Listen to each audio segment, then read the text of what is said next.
Bonjour, je m'appelle Salwa Toko, je suis présidente du Conseil national du numérique et fondatrice et présidente de Bicomtech.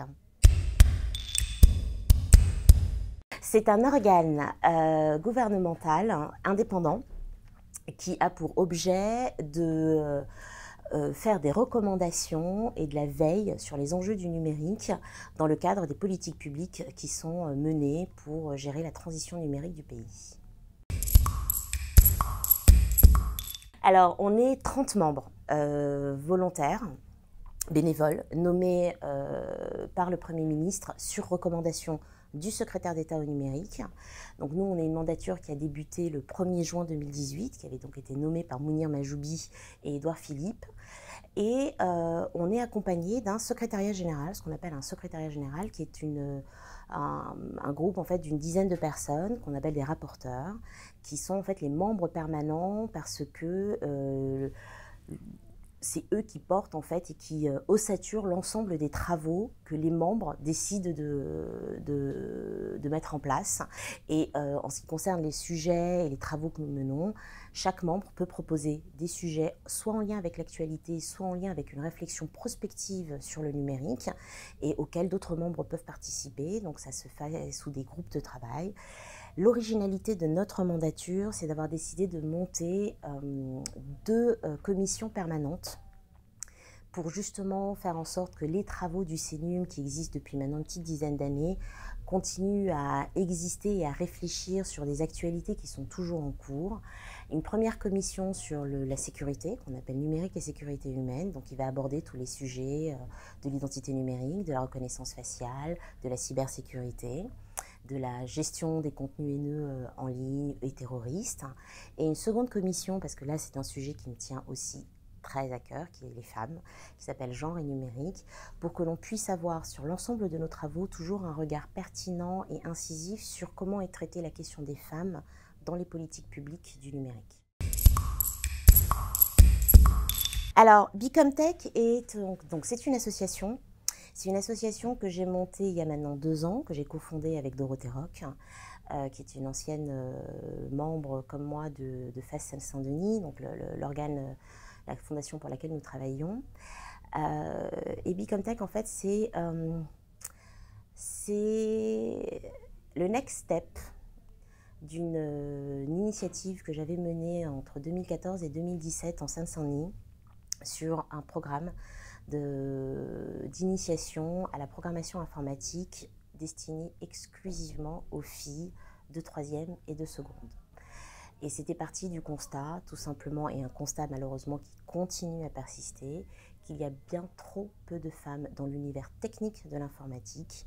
Et j'insiste bien sur la question du technique de l'informatique, puisque c'est dans la technique que se place le pouvoir aujourd'hui, dans ce monde qu'on appelle numérique. Et pour lutter contre toutes les discriminations et pour faire en sorte d'être dans une innovation qui soit égalitaire, paritaire, eh bien, on a besoin que les équipes qui y réfléchissent soient aussi paritaires et mixtes. Donc il nous faut plus de femmes développeurs, il nous faut plus de femmes dans la recherche en intelligence artificielle, dans la recherche en informatique quantique, dans la recherche en cybersécurité, etc. etc. Nous avons en permanence sur notre site des consultations citoyennes qui sont ouvertes, à laquelle tout le monde peut participer, répondre à des questions ou suggérer. Si les questions ne lui conviennent pas, suggérer en fait, suggérer des propos. Ça peut être que eux soient à l'initiative de nous inviter à venir discuter avec eux. Quand on annonce un sujet sur lequel on travaille, ça peut être l'occasion pour les étudiants de nous interpeller et de nous dire venez nous aussi nous auditionner, venez discuter avec nous de ce sujet parce que nous avons des choses à dire. On n'a pas malheureusement encore au CNUM d'instance où on peut organiser par nous-mêmes forcément systématiquement des prises de parole, mais on est sur Twitter, on est sur LinkedIn. Je suis sur Twitter, je suis sur LinkedIn, je suis sur Instagram, Snapchat, TikTok, WhatsApp. Donc franchement, j'utilise tout ce que vous utilisez au quotidien.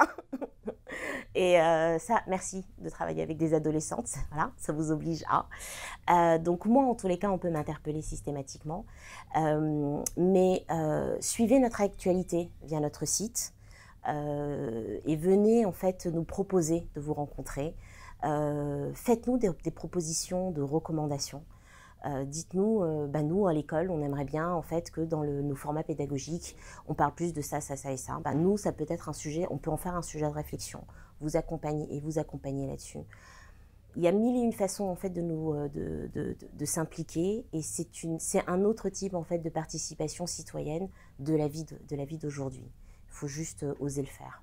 Et ce que j'aime à dire aux étudiants et aux étudiantes en règle générale, be brave, not perfect. Just do it.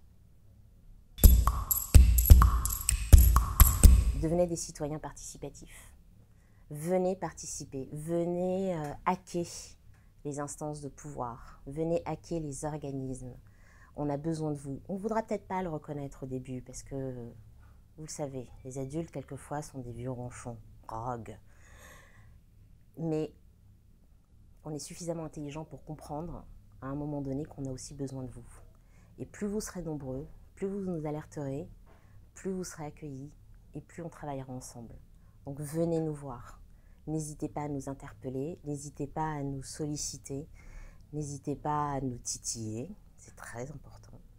Nous ne devons pas nous reposer sur nos lauriers. Et apprenez-nous à être agiles.